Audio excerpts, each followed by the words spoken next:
So there I was, Jean, just your average Joe, gearing up for what should have been the highlight reel of my life, my wedding.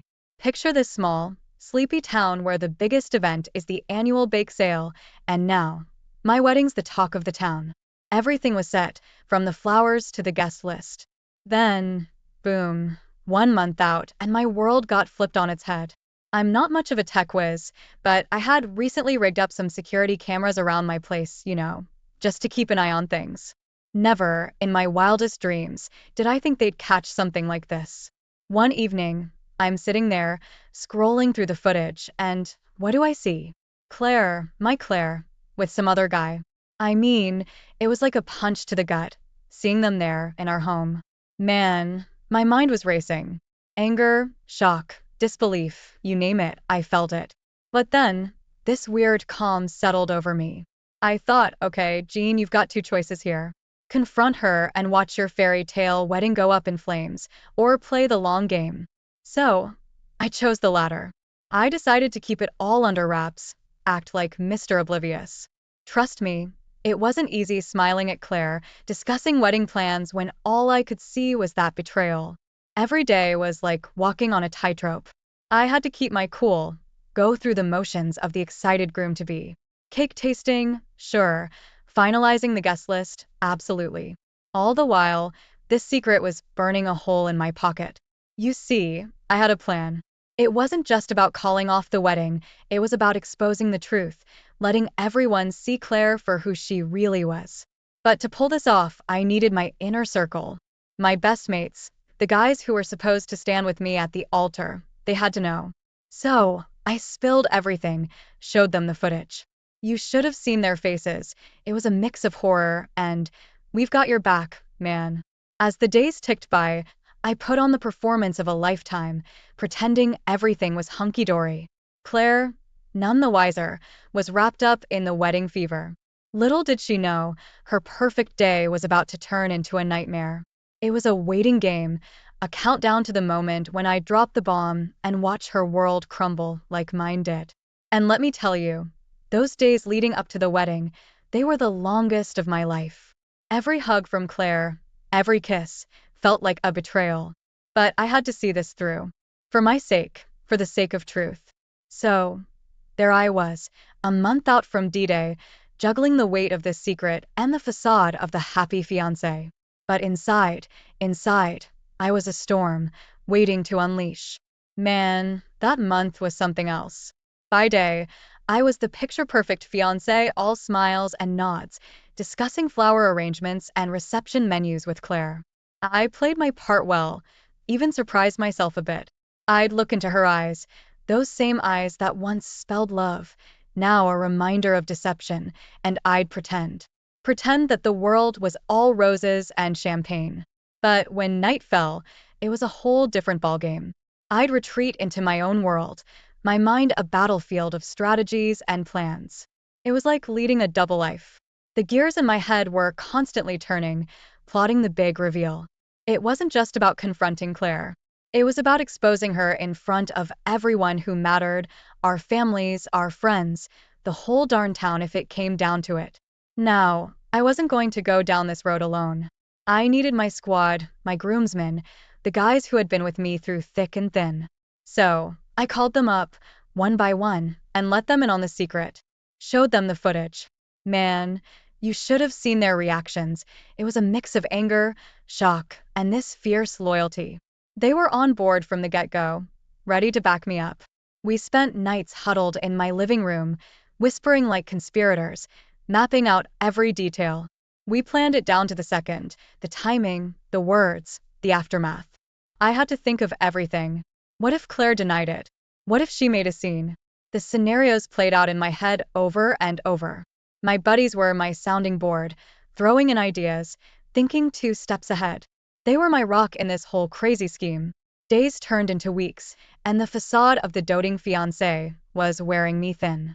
Smiling at Claire, holding her hand, it was like a performance on repeat.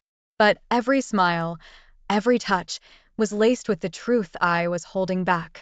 The irony was bitter, planning a wedding while planning its downfall. And the closer we got to the wedding, the more surreal it all felt. I was living in this bizarre limbo, counting down the days not to a marriage, but to a reckoning. It was like watching a play where you know the final act is going to shock the audience, but you just keep rehearsing your lines, waiting for the curtain call. Through it all, I kept up appearances. I had to. There was no room for slip-ups, no chance to let my guard down. Claire was oblivious, caught up in the bridal buzz, while I was orchestrating the endgame. It was a twisted game of chess, and I was maneuvering for that final checkmate. So, yeah, that month was a whirlwind, a mix of wedding plans and revenge plots. The double life was exhausting, but there was a strange thrill to it. I was the puppeteer in this grand scheme, pulling the strings, waiting for the moment to cut them loose. And as the big day drew near, I knew one thing for sure. This wedding was going to be unforgettable. So, the big day finally rolls around. Let me paint you a picture. The sun's shining, there's this gentle breeze blowing, and the chapel's filled to the brim with family, friends, and folks from around town. Everyone's buzzing with excitement, the air's practically sparkling with that wedding day magic. Claire, man, she looked stunning, like she stepped right out of a bridal magazine. Everything, and I mean everything, was picture perfect. But deep down, I knew this was no fairy tale ending. The ceremony kicks off, and we're going through the motions. I'm standing there at the altar, trying my best to keep my game face on. We're doing the vows, the rings, all that jazz. Then, the moment of truth. The priest asks the golden question: if anyone objects to this marriage, speak now or forever hold your peace. That's my cue. I step forward, mic in hand, and there's this hush over the crowd. I start off with the usual, thanking everyone for coming, talking about love and togetherness. You know, the kind of stuff you'd expect in a wedding speech. But then my tone shifts. I turn to Claire, and I can see it in her eyes. She knows something's up. And then, I just let it rip. There's something you all should know, I say. The room's dead silent. You could hear a pin drop. I give my best man the nod, and he hits play on the projector. Dear readers, I hope you're as hooked on this journey as I was living it. Before we dive into the next chapter of this roller coaster story, I've got a small favor to ask. If you're enjoying this tale of love, adventure, and unexpected twists, how about showing some love? Hit that like button to let me know you're on board. It's a simple click for you, but it means the world to me. It's like a virtual high five, telling me to keep the stories coming. And hey, why stop there? Go ahead and hit subscribe, too. Trust me, you don't want to miss what's coming up next. Subscribing will keep you in the loop, so you're always the first to know when a new chapter drops. Plus, it's a great way to support this storyteller on his quest to keep you entertained. So, take a quick second to like and subscribe. Huh? Awesome. Now, buckle up and let's jump back into the story.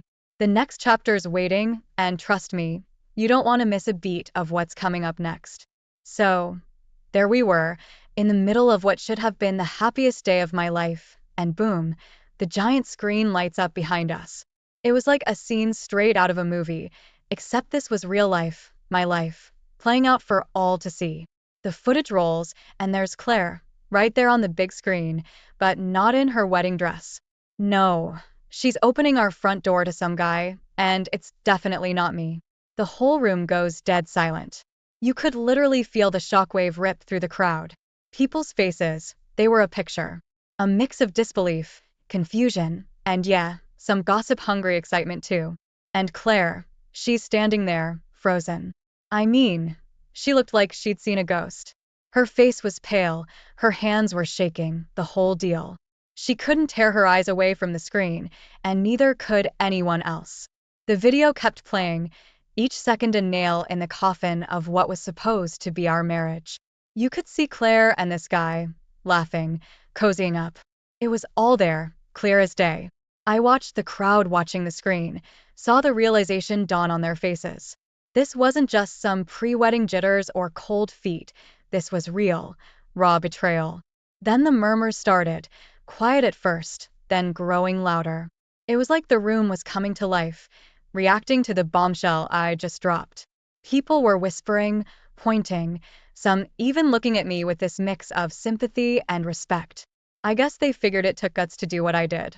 Claire finally managed to look away from the screen, her eyes darting around the room, probably looking for some kind of escape. But there was none. The truth was out, and there was no taking it back. She looked at me, and for a moment, our eyes locked. I saw a lot of things in those eyes: shock, shame, maybe even a little bit of fear. But there wasn't any love, not anymore. The video ended, and the screen went dark, but the damage was done. The silence was replaced by a cacophony of voices, everyone trying to make sense of what they'd just seen. Claire was standing there, looking like she wanted the ground to swallow her up.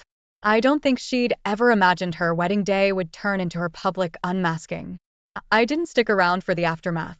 I walked out of that chapel with my head held high, my groomsmen at my side. Behind me, I could hear the chaos starting, the whispers turning into a storm. But I didn't look back. That chapter of my life was over. Outside, the sun was still shining, but everything felt different. It was like waking up from a long, twisted dream. I felt this weight lift off me, a mix of relief and emptiness. But there was also this sense of closure. I'd exposed the truth, shattered the illusion of the perfect wedding, the perfect life. So, there I was, walking out of the church, my buddies and family trailing behind me. The air was thick with all sorts of emotions: shock, relief, even a bit of pride. Stepping out into the sunlight, it felt like I was leaving a whole different world behind. Inside, Claire was facing the music, her perfect wedding turned into her worst nightmare. I didn't look back, not even once. I could feel the weight of the stairs, hear the muffled conversation spilling out the church doors, but I kept walking. My mind was a whirlwind, but there was also this weird sense of calm. I'd done it, exposed the truth, put an end to the lies. It was like shedding a skin, leaving the old, betrayed me behind in that church. Behind me, I heard Claire. She was pleading, her voice breaking through the chatter and confusion. She was calling out to me, trying to say sorry, trying to explain.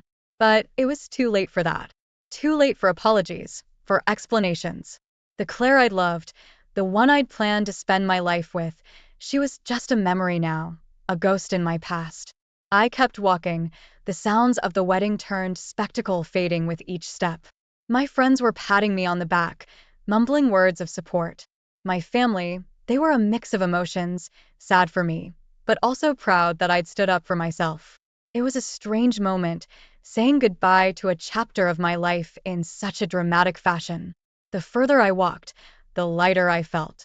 It wasn't happiness, not really. It was more like freedom, like I'd been carrying this huge burden and now it was gone. I'd been living in this bubble of deceit, and now it had burst, leaving me out in the open, raw but real. I didn't have a plan, no idea where I was going from here. All I knew was that I needed to get away, to put some distance between me and the ruins of my almost wedding. The future was a big, blank canvas, but that was okay. It was better than a future built on lies. As we walked away from the church, the sounds of Claire's pleas finally disappeared. It was done. She was part of my past now, a chapter closed. Ahead of me, the road was open, leading to new beginnings, new possibilities. It was a tough way to learn a lesson, but it was one I'd never forget. Trust, once broken, couldn't be mended, not really. I'd walked into that church as one man, and walked out as another. A man freed from a web of lies, ready to start over, to rebuild on a foundation of truth. So, there I was, walking away from what should have been my wedding, but instead was my liberation. It was a bitter end to a sweet dream, but sometimes, that's just how life goes. You play the cards you're dealt, and sometimes, you have to call a bluff. That day, I'd called the biggest bluff of all, and in doing so, found a new kind of strength. And as for Claire, well, she'd have to live with her choices, just like I'd have to live with mine. But at that moment, walking away, I wasn't thinking about her. I was thinking about me, about what came next. It was a blank page, and I was ready to start writing a new story. A month of pain and deceit had turned into a moment of liberation for me. Walking away from that church, from Claire, felt like shedding a heavy coat I'd been wearing for too long. It was over. The lies, the betrayal, all of it. I was free, and man, did that feel good. As for Claire, she was left to deal with the fallout. I heard she tried to reach out, sent messages, left voicemails. She was saying it was a moment of weakness, a mistake, and that she'd do anything to fix it. But for me, it was too little, too late. There was no going back from something like that. She'd crossed a line, and there was no erasing it. I'd spent a month living a lie, smiling through the pain, pretending everything was fine. But now, I didn't have to pretend anymore. I could be honest, with myself and with everyone else. It was like I could breathe again, really breathe, without that weight pressing down on my chest. Claire's pleas for forgiveness, her promises to change, they didn't mean much to me anymore. It wasn't just about her cheating. It was about the trust that had been broken, shattered into a million pieces. You can't just pick those pieces up and put them back together. Some things, once broken, stay broken. I started looking forward, thinking about what was next for me. The future was a blank slate, and that was exciting. I could do anything, be anyone. I wasn't tied down by Claire's expectations or our shared plans. It was just me, on my own, and that was okay. I spent time with friends, reconnected with people I'd lost touch with. I picked up old hobbies, tried new things. It was like rediscovering parts of myself that I'd forgotten about, parts that had been buried under the relationship. And yeah, there were moments when I'd think about Claire, about what could have been. But those moments were fleeting, like shadows passing by. I was too focused on moving forward, on building a new life for myself. People would ask me about her, about what happened. I'd just shrug and say it was a part of my past. I didn't want to dwell on it, didn't want to give it more power than it deserved. It was a chapter in my life, sure, but it was a chapter that had ended. As for Claire, I heard she was struggling, trying to make sense of everything. But that wasn't my problem anymore. She'd made her choices, and now she had to live with them. I had my own path to follow, my own choices to make. In the end, it was about more than just getting over a broken relationship. It was about finding myself again, about learning what I really wanted out of life. It was a journey, and I was just getting started. So, there I was, a month out from the biggest betrayal of my life, feeling more alive than I'd felt in years. It was a strange feeling, like I'd been asleep and was finally waking up. I was ready for whatever came next, ready to face the world on my own terms. And that's exactly what I did. I moved forward, one step at a time, into a future that was mine and mine alone. It was a future without Claire, without the lies and the pain. It was just me, and that was enough. And that, folks, is where my tale winds down. After all the drama, the heartache, and the big reveal, life sorta just rolled on. It's funny, how things turn out. One day you're planning a wedding, thinking you've got it all figured out, and the next, you're flying solo, charting a course through uncharted waters. Claire, well, she became a part of my history, a lesson learned, a story to tell. I hope she found her peace, figured out her own stuff. As for me, I was back to square one, but it wasn't all bad. Starting over had its perks. I rediscovered old joys, explored new passions, and reconnected with myself. It's like I got a second shot at being, well, me. Sure, there were moments when the whole saga would replay in my head. But those moments got fewer and further between. Life's too short to live in the rearview mirror, right? I kept my eyes on the road ahead, excited about the unknowns. I leaned on my friends, those solid gold folks who stuck by me through the storm. We had some good times, shared a lot of laughs. They reminded me that no matter how rough it gets, you're not alone. There's always someone ready to pick you up, share a beer, and talk about everything or nothing at all. So, what's the moral of the story? Maybe it's that life throws curveballs, and sometimes they hit you right in the gut. But you get back up, dust yourself off, and keep swinging. Or maybe it's about trust, how it's the foundation of everything, and once it's gone, it's pretty darn hard to rebuild. In the end, this whole roller coaster ride taught me a bunch about myself. I learned that I'm stronger than I thought, that I can face just about anything and come out the other side. I also learned it's okay to not have all the answers, to take life as it comes and enjoy the ride. So, there you have it. My story of love, betrayal, and finding my feet again. It's been one heck of a journey, but hey, that's life. Unpredictable, messy, but also pretty amazing. Now, I'm just cruising along, open to whatever's next on this wild road. And who knows, maybe the best is yet to come. I started working as a garbage man because of the lucrative pay. I wanted to be able to provide for myself and a future mate. It helped that I didn't find it hard to wake up at 3 in the morning. I got my own two-bedroom apartment by the age of 21. I started going out on the town in an attempt to meet a woman. I found one that stood out to me. I saw her sitting all by herself in a bubble tea shop, reading a colorful paperback. I introduced myself, and she let me sit down with her. She was soft-spoken and seemed generally sad. She would perk up about certain things in conversation, but overall she seemed to have a past that made her cautious and hesitant to make friends. We met several more times, and I found out she didn't even speak with her family anymore. Not her parents, brother, or any of her old friends. Without anyone, she just survived on her own, painting in her little studio apartment. She sold her art as part of her income, but she also worked part-time at an art cafe, where she hosted and taught wine and paint nights. She was sweet, but didn't want to say anything more about her past, like why nobody talked to her anymore. After dating for a year and a half, she moved in with me. I felt responsible for her and cared deeply. I wanted her to know she could come to me for anything. About 3 months of living together were really wonderful. Then her childhood friend got in touch with her again. I thought it was great, and I supported her. She was really excited, but nervous to talk to him again. I thought it was because she was afraid of getting close, only to be hurt again, but that's not exactly what was going on. It turned out he didn't speak to anyone from his past, either. He was working a construction job 4 hours away from us and started video calling and texting my girlfriend all the time.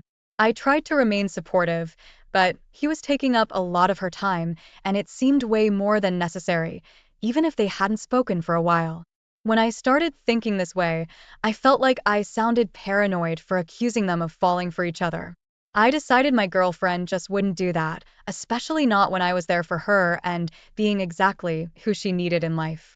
Right after I decided to relax about it, she asked me if her friend could come stay in the spare room for 4 days, the duration of a local construction project. I didn't want to open the door to distrust in the relationship, so I said he could. I wanted her to see me as the man she could spend her life with, and if I didn't let her friends come over, she wouldn't feel like this was her home. I feel stupid now for being so considerate about how she felt and our future, because she didn't consider me or our future at all. I said yes, but I also called off work, so I wouldn't have to leave them alone. I slept lightly for the first 2 nights, but it seemed like my girlfriend stayed in bed all night. She woke up with me at the same time the first 2 mornings, but on the third, she was gone when I woke up. I ran through the house in a panic, only to find her in the kitchen with AP, making breakfast for us all. I sat alone, uncomfortably watching them from the table. AP gobbled down the eggs while standing up and left for the site. I breathed a sigh of relief, having my girlfriend to myself again, but she only sat with me quietly to eat her eggs, then retreated to the shower. After her shower, she left to bring AP a lunch she packed for him. This pissed me off. I bit my tongue until she was out the door, but then I freaked out. She never packed me lunch, even though I mentioned how hungry I was whenever I got home. When she got back, I told her we needed to talk. I said I didn't appreciate how affectionate she was being with someone that was only meant to be a friend, that her actions seemed like that of a girlfriend, and they talked way too much. She absolutely freaked out. I couldn't have seen it coming. She was always so meek and mild-mannered, but it changed in an instant, as soon as I accused her of being romantic with AP. Now I knew it was, because I guessed exactly what was happening, and she didn't like that I could see through her acting. She accused me of being crazy and paranoid, for thinking she'd be so disrespectful to me. She said I was wrong, and needed to have more trust in her after being together for nearly 2 years. I started to second-guess how I was feeling, and left the house. I didn't know what to think anymore, but I knew I didn't like how she talked to her friend. I decided to search for her mom on Facebook. I found her and sent her a message. I explained the situation and said, long story short, I needed to know if something happened between these friends in the past. She called me and told me that she and my wife's father stopped talking to their daughter completely when she and her friend refused to stop sleeping with each other. It was years ago now, but they were very inconsiderate of anyone else and would cheat on other people instead of just being together. I was speechless and mortified. I drove back home in a hurry and found them locked in the spare room. I banged on the door and yelled for them both to get out. I said I got off the phone with her mom and knew all about their off and on, hidden relationship. My girlfriend then said she doesn't need to explain herself to me, then started packing her stuff. As they loaded his old truck, I called her a bunch of names for wasting my time and making me think she loved me. She was crying, but I don't know why. She was only getting what she wanted, right? 1 month later, I got home from work and found her sitting on my doorstep. She was crying really hard. Her face was red. I'm not an evil person, but I was glad to see she wasn't happy. She said AP met a new single woman with a nice home and decided that sleeping with each other, no matter who they were with, was wrong. In order to get back to my house, she had to take an Uber. I told her to go get her old apartment back because I never wanted to see her and I would certainly never trust her. I slammed the door in her face. I have no idea where she went or what she did with her life. Whenever I passed the bubble tea shop, I never saw her. She ruined the good thing we had because she couldn't leave her repeating mistake in the past. Opie, I am so sorry your girlfriend had this terrible, taboo relationship with her friend. If she learned anything from her past, it should have been to leave him alone, so she could move on. She had a chance at a happy life with you, and convinced you to trust her. She might have believed the mistake was in the past, but she didn't realize it was still up to her to let him back in her life. I am glad you came out of this situation, having learned a lesson. You weren't persuaded to forgive her, and you followed through with your hunches. Contacting her mom was the perfect way to know that, without a doubt, this girl was no good. You just happened to come home and find them locked in the room, but you already knew something was up since they talked way too much. I wish you the best of luck in life, and thank you for sharing your story. Now, let's get into our second story for today. My wife and I were married for 13 years, and during that time, I supported her as she started attending school to become a veterinarian. Before she graduated, she started working for an experienced vet with his own practice. We were very much in love, and she thanked me often for supporting her during this time, so she'd be able to follow her dream of becoming a vet and owning her own practice, meaning that hopefully she could take over the one she was working at now when the man she works for retires. He mentioned that he was looking for someone to fill his role, and my wife believed he was referring to her. He was, but I don't think she anticipated what he was going to ask of her in return. I certainly didn't anticipate her betrayal. She came home late one day, feeling quite happy and energetic. I expected her to be exhausted, because that's how she usually felt after an extra long day. Her coming home late usually meant she had to deal with unexpected animals being brought in. Sometimes she witnessed death, and on those days, she usually went to bed without eating. I felt bad, but she did choose the career, so it was something she'd have to cope with. Anyway, on this night, she was not sad or exhausted, quite the opposite. I asked what happened today, and the smile fell from her face immediately. She looked shocked that I was asking such a normal question. She said nothing unusual and asked why I asked. I laughed nervously and said I usually asked her that when she got home, but she was also very happy a second ago, so that's why I was asking. Her face softened, but she didn't know what to say. She finally came up with a fake reason for her bouncy attitude, saying it was the receptionist's birthday. So they played music, ate cake, and acted silly. It was refreshing after a long day. This totally made sense to me, and take me for a fool, I believed her. Everything returned to normal for a few days, except she was happier than normal. Who knew the receptionist's birthday would have such a lasting effect on her? She came home on Friday night, late, and said life always has a way of working out for the better. She's so thankful to be pursuing her dream and working in this career. I was hesitant to say I loved doing it for her, because I just felt like something was wrong. I decided to bring her flowers and a restaurant lunch to work the next day, and that's the day everything changed. The receptionist's name is Blair. When I walked in holding flowers and food, she said she hoped I was the Prince Charming she'd been waiting for. She was flirty and pretty, but I told her I was a married man looking for my wife. When I said her name, she looked me in the eye with a very upset expression. She didn't know what to say or do. She just stared at me. I asked if she was okay, and if she could go get her for me. She finally stood up, looked into the hallway, and whispered for me to come with her outside. I was extremely confused, but I went along with it. We stood by her car, and she told me something I just couldn't believe. She said the other night she was slower to leave than usual, and already said goodbye to Mr. Vet and my wife. They were the last two in the building, besides her. As she put on her coat, she was looking at the security cameras and saw them doing things in a back room with the door shut, probably not realizing that she was still in the building. My vision started spinning when she told me this, but I snapped myself out of it because my wife was good. She was always so kind and honest and grateful. That's what I was thinking. I asked Blair when her birthday was, and she said October 20th.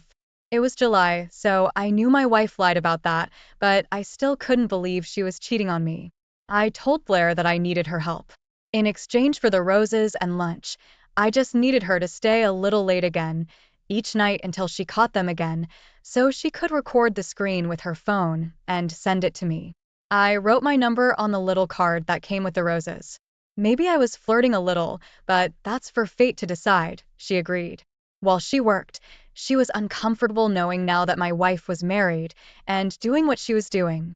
When she first caught them, she assumed the woman was single and wrote it off as none of her concern. She had to fake being nice to avoid suspicion. She didn't have to wait long for them to do it again. She recorded it and sent it to me. It was hard for me to watch. It was my wife's face, and they were doing it.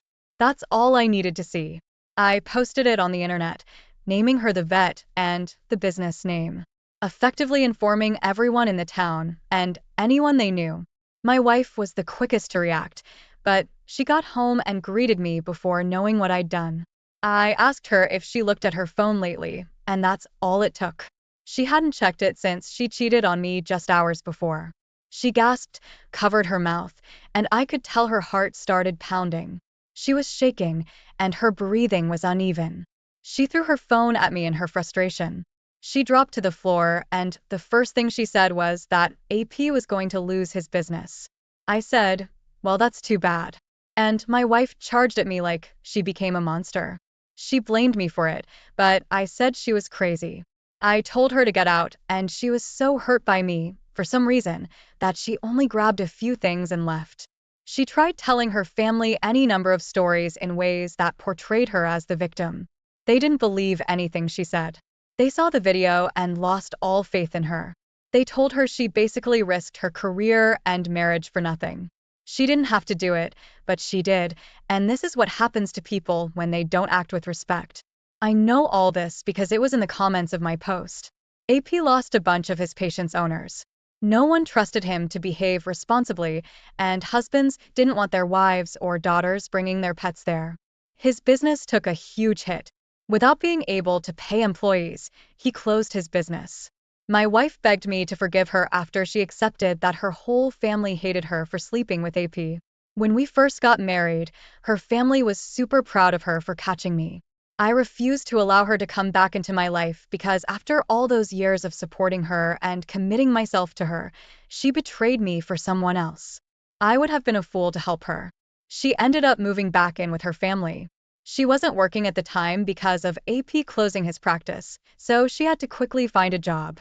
She was absolutely miserable because AP wanted nothing to do with her. He considered her bad luck and felt sick to his stomach whenever he looked at her. He let himself mix pleasure with business, and it destroyed both. She actually told him she was married, but he swore I'd never find out. Once he retired, he promised she could have the business and he'd leave her alone, but I doubt that was going to happen. My wife told me all this in the hopes it would encourage me to forgive her. It didn't help, but it was nice to know the reasoning behind it. I haven't heard from her in a long time now and have been thinking about asking out Blair. She got a new job pretty fast and has remained on my side and loyal since all of this started.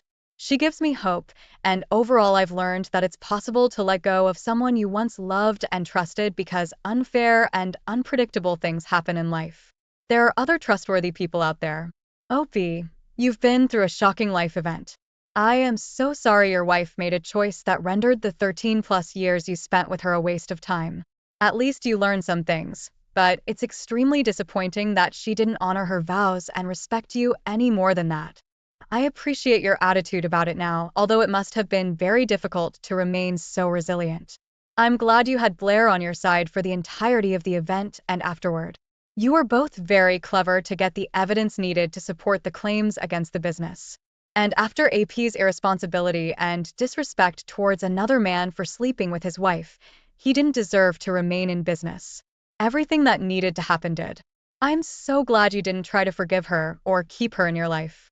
It takes strength to resist caring about someone after spending so many years with them, but it was her own choice that led her to this point, and there's no reason you should have to sacrifice or become less of a man. Thank you all for taking the time to listen to today's stories. If you enjoyed listening, please feel free to like and subscribe if you haven't already. Also, comment below with your thoughts on what happened. I, a nearly adult male, had not spoken to my father in a little over a year until he called to tell me his wife was pregnant and high risk, and he wanted me to help him look after her. My reason for not speaking to my father is he had an affair with his wife while he was married to my mom. They worked together, she was his boss technically, and when they got found out, they were fired.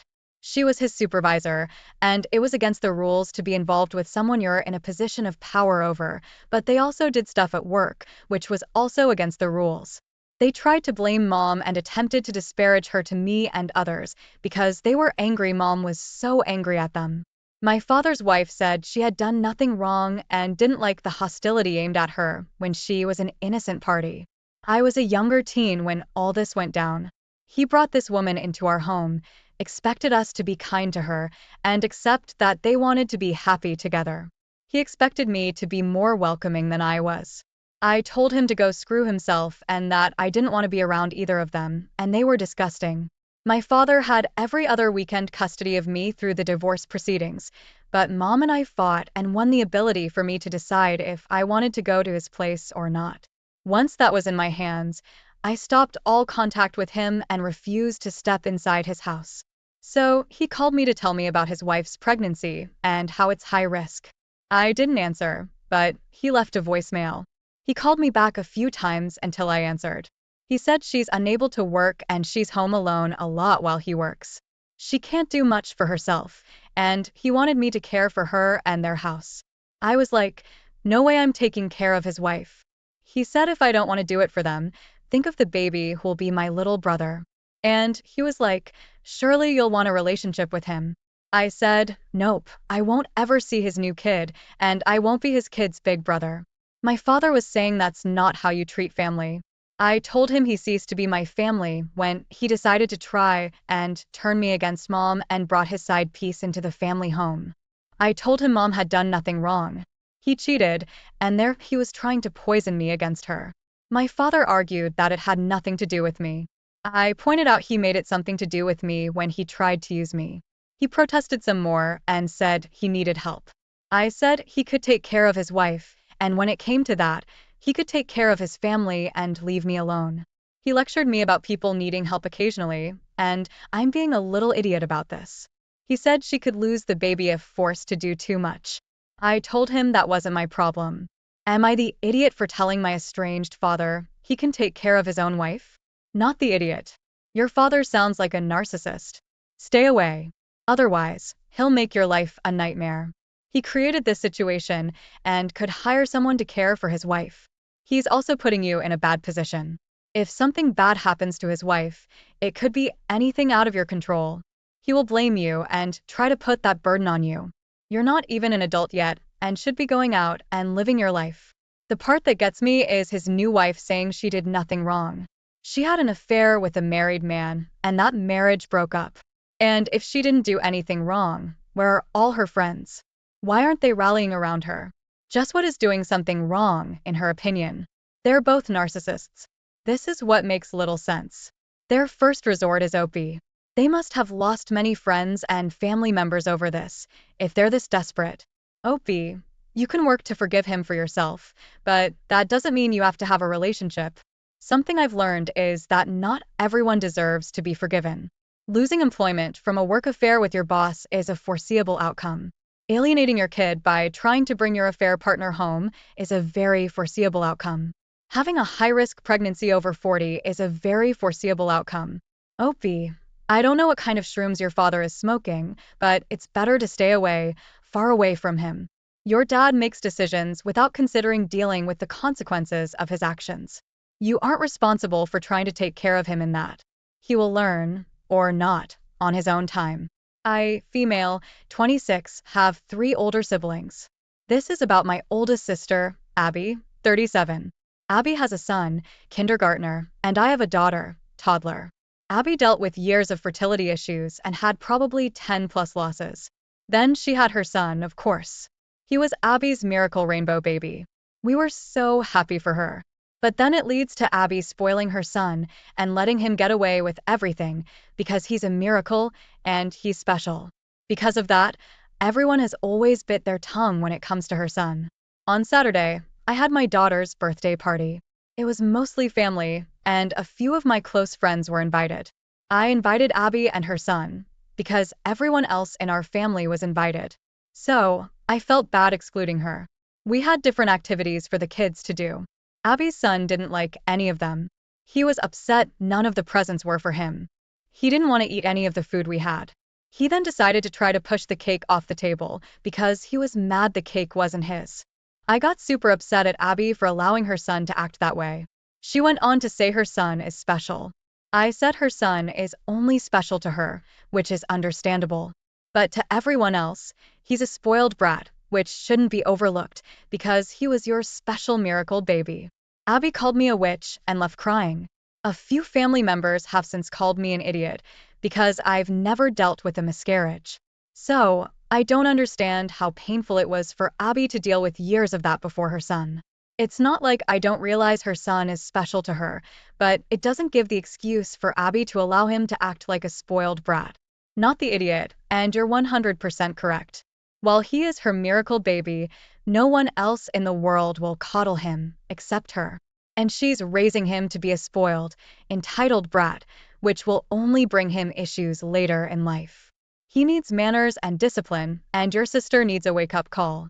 He didn't mean to steal, assault someone, whatever stupid thing he did, because he thinks he can get away with it. She should realize this now than when he's older, and there are real-life consequences to his actions. How much hate do you have for your kids that you refuse to teach them the basic skills of living in a society? Tell the flying monkeys that your sister is harming her child by not preparing him for living with others in the same society. The kid will go to school soon, and it'll be hard for the kid if mom doesn't get her head out of her butt. I don't know why people cannot say, everyone's the idiot here, in situations where it's obvious that everyone's the idiot here. Your sister's son acted inappropriately, and apparently she didn't stop him, which sucks. But telling her that her son is a spoiled brat is uncalled for. In addition to that, it's not helpful. If you can tell someone lovingly that what they're doing is wrong, then maybe they'll listen to you. But if you go on the offensive, it puts them on the defensive, and nothing is accomplished. Rather than trying to view this through the lenses of an adult, parent, aunt, etc., you're calling your nephew names. There's likely more to the story than you're sharing. I, 49 male, am getting married to my fiancée, 41 female, in a month, and the wedding preparations have gone well, except for one issue.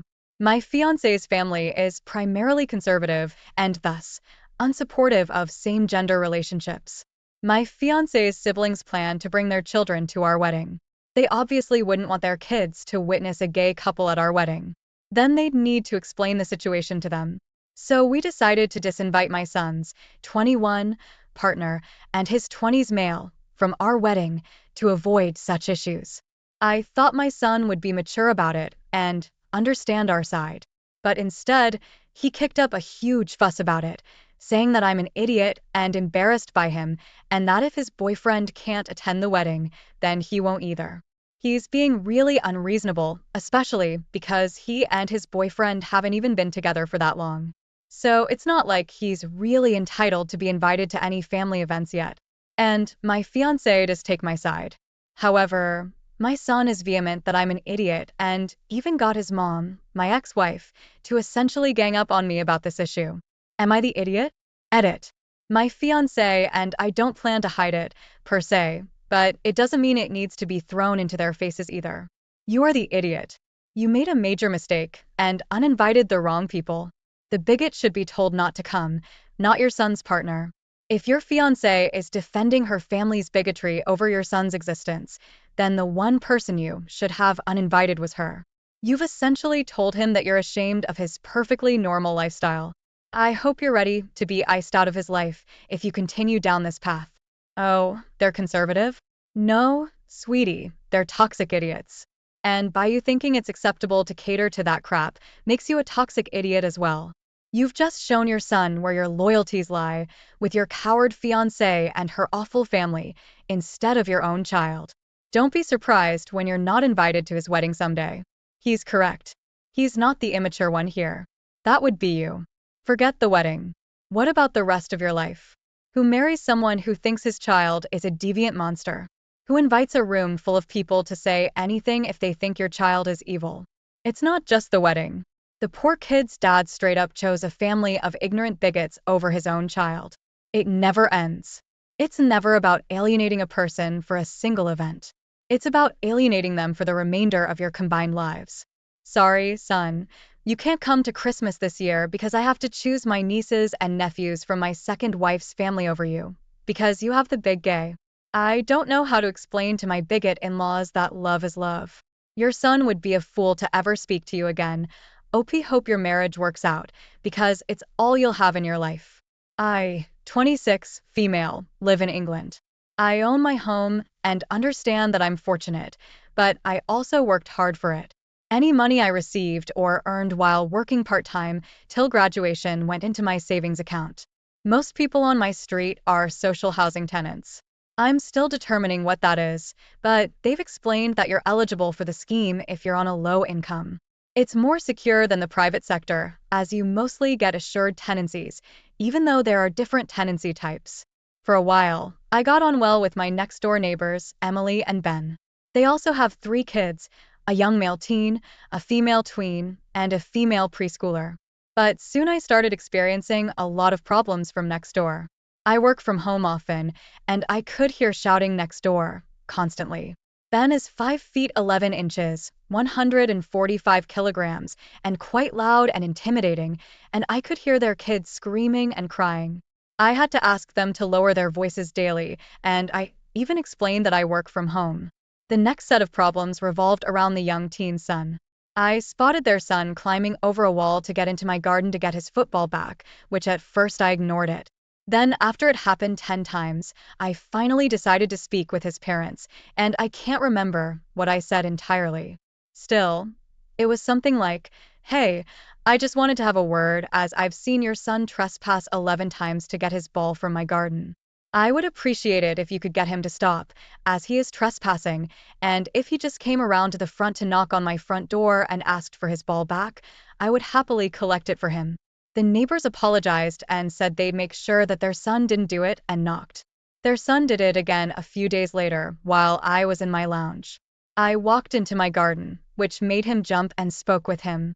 I told him I'd seen him trespass to collect his ball on various occasions. I told him I had talked with his parents and that trespassing is a crime, and I would appreciate it if he could just come to the front and knock in the future. He didn't say anything and just went back into his garden. I informed his parents and they apologized, but it continued.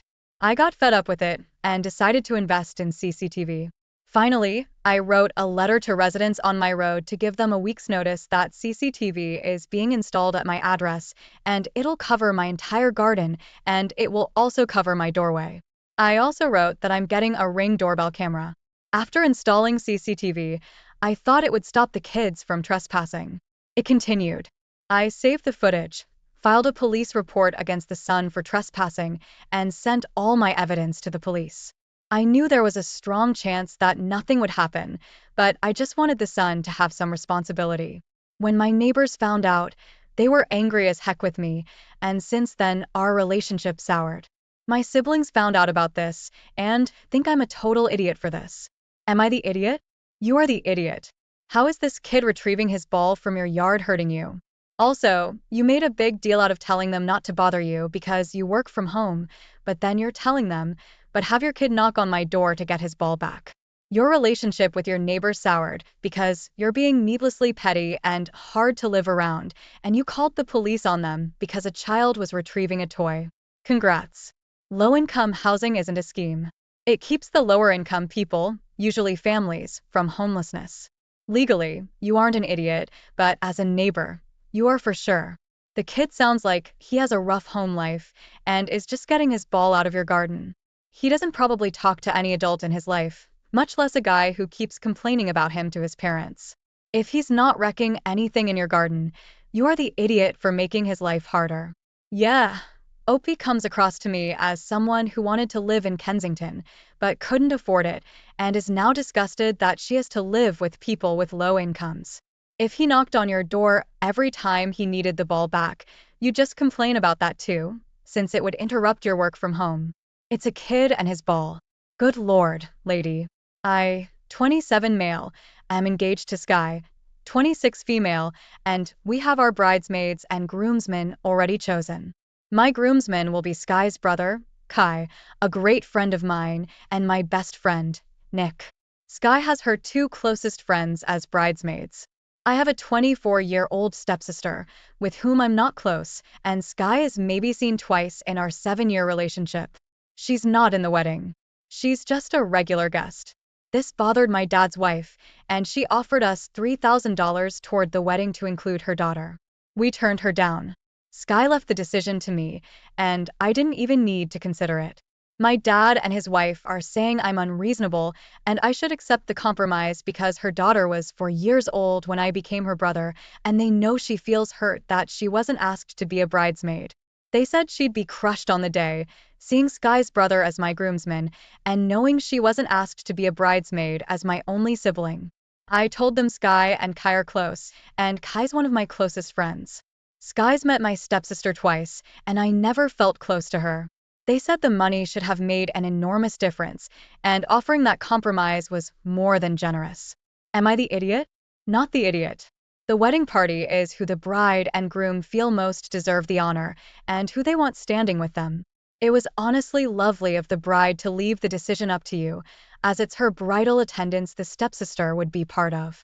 The decision has been made, and honestly, does your stepmother think her daughter would feel better knowing the only reason she's in the wedding is because you were bribed into including her? If this is how your stepmother approaches things, I understand why you aren't close to her. I can't imagine your parents really thinking this through. I'd be devastated to learn I was made a bridesmaid because my parents paid the couple getting married to include me. How could they not see how that's so much worse than being a regular guest? God, that would be so humiliating. I can't even imagine being in that situation. This is so wrong on so many levels. If that $3,000 was accepted, the stepmother would think she was running the wedding. Remind them that the stepsister doesn't need to come if it'll be too hard on her. It's not like being in the wedding is a day of game decisions. No amount of money changes the fact that it's your special day. Hey everyone, welcome back to the channel. My name is Gary, and I hope you're having a fantastic day or evening wherever you are. In today's story, Opie found out his fiancée cheated on him with her boss after he gained access to her phone and discovered she had been having an affair with her boss 2 months before Opie proposed to her. Now her life is a wreck after her affair got exposed and she got fired from her job. Now, let's get into today's story. I really wonder when I will get past this. I and my fiancé have been together for 6 years. I proposed to her during COVID and she was actually having an affair when she accepted my proposal. Why would anybody do that? Why would someone accept a marriage proposal from one person while sleeping with somebody else? Anyway, this is a long post. I have been typing it out for weeks. It is therapy for me in a way. Not really looking for any advice, just trying to empty myself out somewhere and tell my story. I'm a pretty awkward guy. I've never been big with the ladies, but when I met my fiancée, let's call her Bess, I was head over heels in love within a minute. I had never been in love before, but I knew she was the one I wanted to spend my life with as soon as I met her. For some reason, she seemed to really like me as well, and we were talking about kids and moving in together by the end of the week. The time up until Discovery Day was great, at least it was for me. It obviously couldn't have been that great for Bess. One day I happened to see a glimpse of a message on her phone that made me pause. I laid awake that night and got up while she was sleeping and went through it. I'm very comfortable with technology. I actually make a living through some mobile apps I made. I'm not super rich, but I could comfortably take a year off without suffering any long-term economic consequences. Anyway, I didn't find anything absolutely conclusive, but I did find a lot of suspicious stuff like deleted messages. She also had a Snapchat contact with an icon that indicated a lot of interaction. There were also some pictures of a guy I didn't recognize. So I installed spyware to monitor her phone. I did a Google search and selected the most expensive service I could find. I could even turn the camera and microphone on remotely. The next day, Bess was supposed to go on a 5-day business trip. She works in sales, so this wasn't necessarily something that was strange for her. As soon as she was out the door, the messages started going back and forth. I was devastated. I vomited several times. I just couldn't believe what I was reading. For a long time, I refused to accept what it meant. I became obsessed and started going through everything I could get access to. I found out their affair had started more than 2 months before I proposed to her. Her affair partner, a work colleague, was a married man 10 years older than her with 3 children and a wife that was 7 months pregnant at this point. The final insult that day was when I could hear them in action in a hotel room where they professed their love for each other. They talked about running away and starting a new family. I was totally distraught. I had no idea what to do. I didn't have the guts to call and confront her. In the end, I ended up calling my best friend since childhood. Let's call him K. K grew up in a Brazilian household. He was already tough as nails when he and his mother moved in next door when I was 12. This was in the UK, by the way. Kay didn't know a word of English, but over the first summer we became close friends and I learned some Portuguese and he learned some English. I guess we bonded so strongly through a shared trauma. Me and Kay have been inseparable since, which is kind of weird because I'm a shy, awkward Noid. Kay is very popular and not afraid of anything, unlike me. I told Kay everything and showed him the messages and the emails I managed to uncover. He was silent for a long time. He told me that he couldn't give me any specific advice because this was something I had to deal with. I had to deal with this the way that was right for me. He then proceeded to remind me about a girl he had been with that had cheated on him. He went nuclear and exposed her to family and friends and then did no contact. I had no idea what to do. For the next few days, we packed all her stuff and drove it to a storage unit, then changed the locks on my apartment and prepared to pick her up from the airport.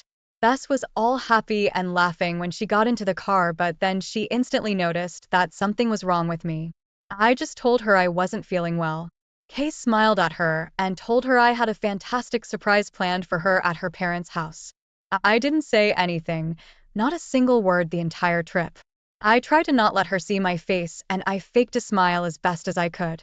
From the moment Bess got into the car, the rest of the day seemed like it played out in slow motion. I had already talked to her parents the day before and told them we were coming by.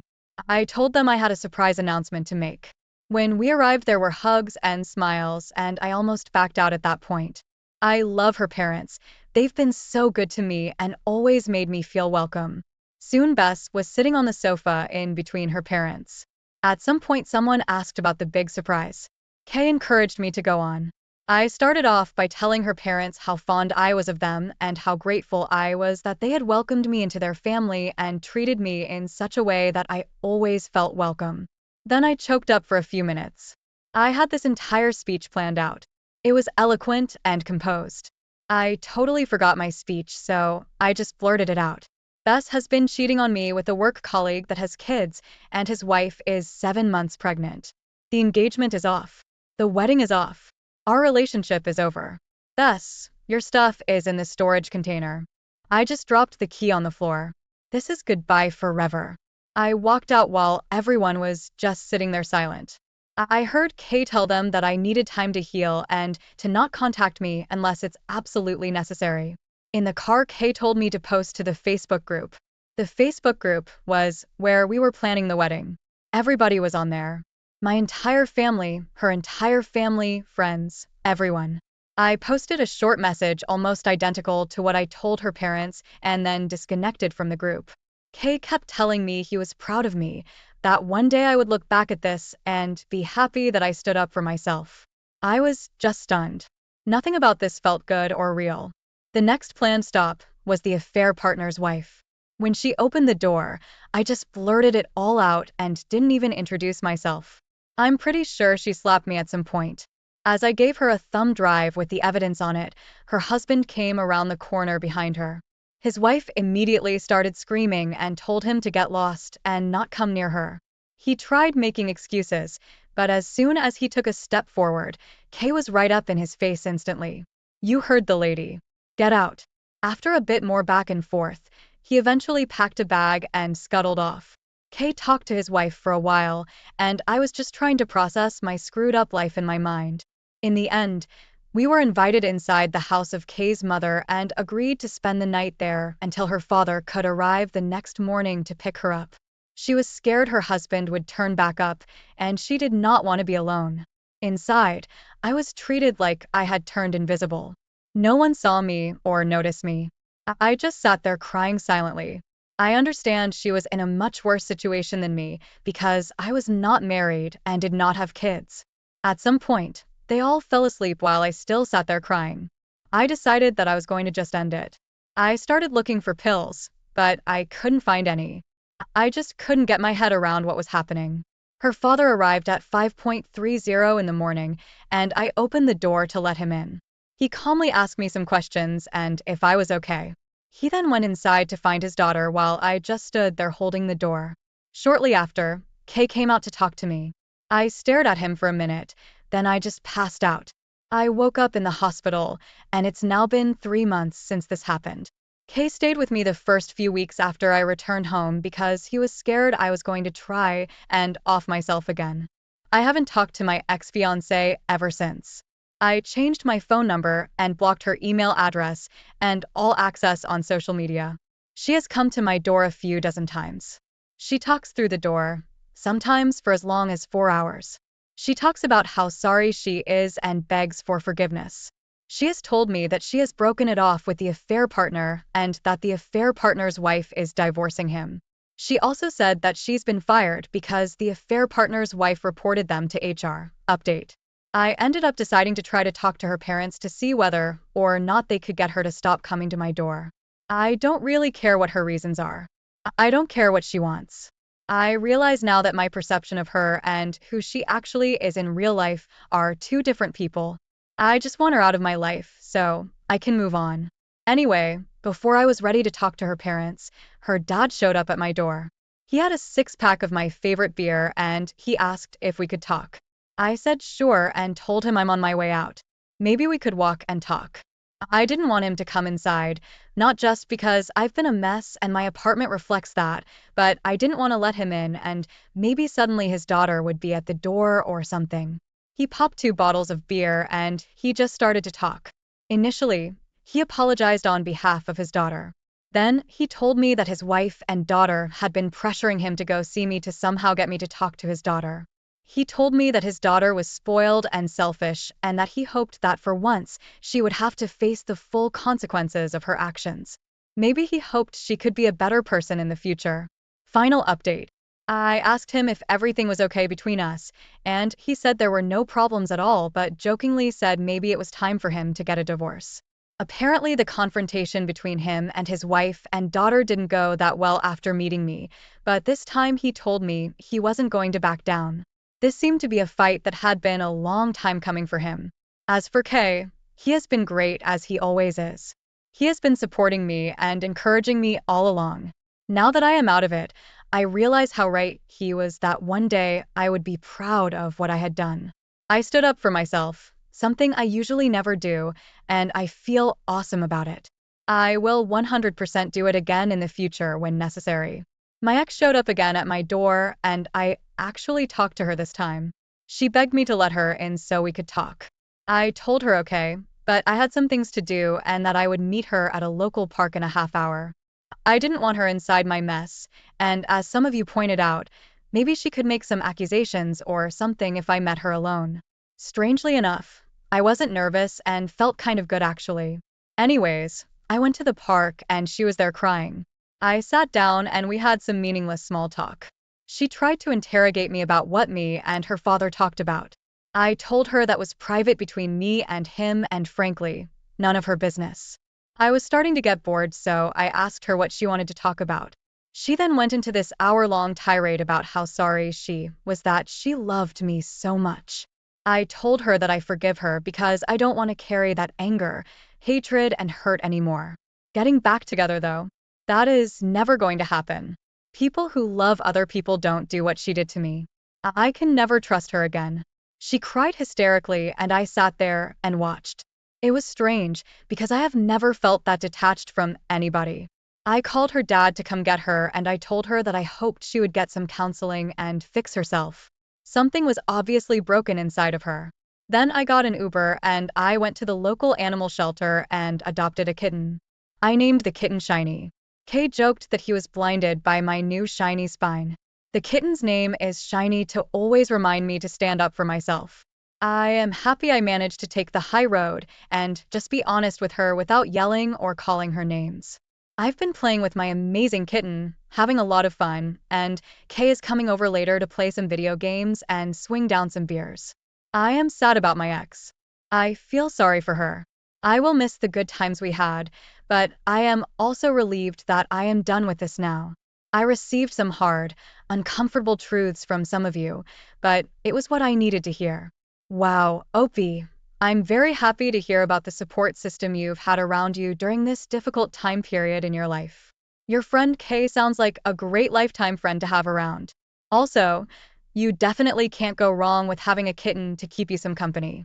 They say that a dog is a man's best friend, but in this case your kitten will be your best friend along with Kay. It's also great to hear that your ex-fiancé's father had so much understanding of your situation. He appears to be a great man and a selfless person. What you have gone through is absolutely tough, but I can tell you are trying to make the best of it, and most importantly, you learned how to stand your ground. I wish you all the best, Opie. Thanks for taking the time to listen to today's story. Don't forget to like and subscribe if you haven't already done so, and comment below on what your thoughts are on today's story. If there's a story you would like to share with me about your own situation or someone else's, then please do not hesitate to contact me.